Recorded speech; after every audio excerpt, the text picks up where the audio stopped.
Hello world, it's Takoya speaking. Welcome to episode 4. In this episode we will implement resolver functions for data fetching, using a naive approach as William says. Use ApolloServer to combine our type definitions and resolvers, as well as serve a GraphQL endpoint. We will also talk about querying our GraphQL endpoint with Apollo Studio. Following our GraphQL first development approach, the next step we need to complete is implementing the code to actually fetch this data from the data layer. We do this by writing functions called resolvers, which contain logic for how to resolve data from the data layer. Resolvers are called in a nested fashion, starting with the root level resolver in a depth first execution until all requested fields have been resolved. Data resolved in a previous resolver is passed on to nested resolvers via the obj parameter. You can think of resolvers as functions that go alongside the GraphQL type definitions defined in SDL and, effectively, make the GraphQL schema executable. A GraphQL schema must have resolver functions for all fields, so a collection of resolver functions corresponds to the type definitions and is known as a resolver map. If a resolver is not provided for a field requested in a GraphQL query, then a default resolver will be called, passing in the data resolved so far. This default resolver will return a property from the obj parameter with the field name. For example, a default resolver for the name field on the business type would look something like the following code. Each resolver function receives 4 arguments. Obj, the previously resolved object, not used for a root query field resolver. Args, the arguments for the field used in the GraphQL query. Context, an object that can hold contextual data, such as authorization information or a database connection. Info, the GraphQL resolve info object contains a version of the GraphQL query as well as the full GraphQL schema and other metadata about the query and schema. Valid results returned by resolver functions include, depending on the GraphQL type definition of the field being resolved, a scalar or object value, an array, a promise, undefined or null. Let's implement resolvers for the type definitions we've created. First, let's create a new empty project. Open WebStorm and click on New Project. Select Empty Project from the side menu. I created an empty folder as my project directory. I called it Episode 4 with no space. Next, select the terminal icon from the side bottom menu region and pick Git bash from the drop-down in the Terminal tab. We'll create a package file by initializing an empty NPM project. When we execute the command, a project file is created successfully. Next, we type in the line for installing ApolloServer, as well as installing GraphQL, and press enter.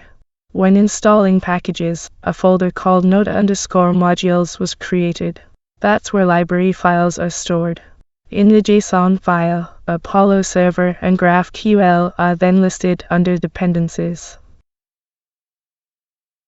Let me increase the font size before we continue. Under View menu, I access Appearance and select Zoom ID.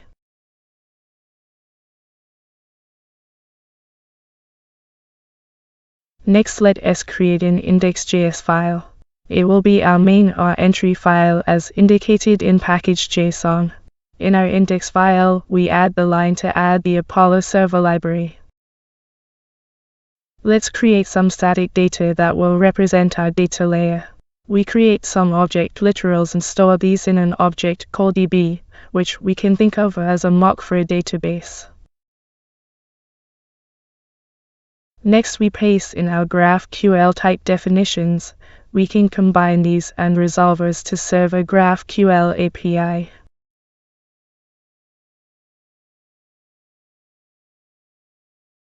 Based on our GraphQL type definitions, our resolver map would look like the pasted code. However, the code provided in the description should be different to account for the missing user by ID query. Finally, we pass in our type definitions, resolvers, db as our mock data object and is injected into the context. After pasting the part to start the server and begin listening for incoming GraphQL requests, we can modify the package.json file to include a start script. The added script will allow nodemon to watch for changes in the index file and automatically reload when there are any. Let's quickly install nodemon as a global package.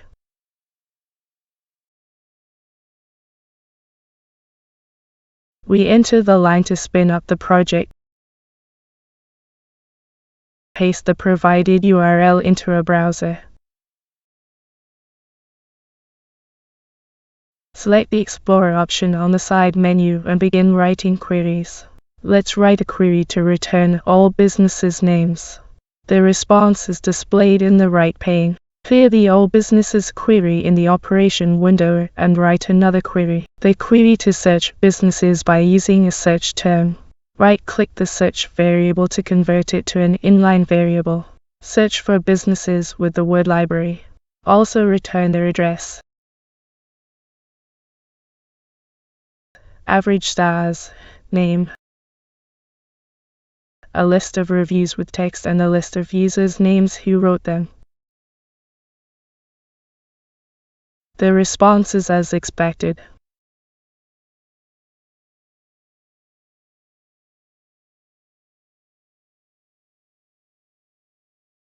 Next, let's write a query to return user objects searched by their ID.